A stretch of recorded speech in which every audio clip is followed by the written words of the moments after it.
You ask Tiger to solve. This deals with linear equations with one unknown. The final result is a equals -15. Let's solve it step by step. Move the negative sign from the denominator to the numerator.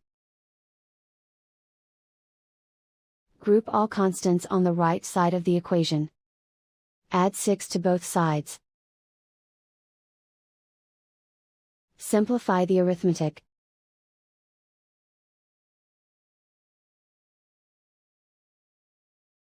Isolate the a.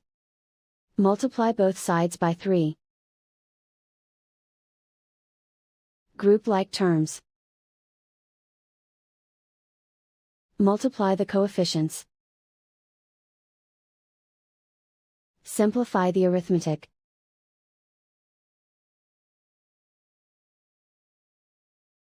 Convert the a into a positive number. Multiply both sides by -1.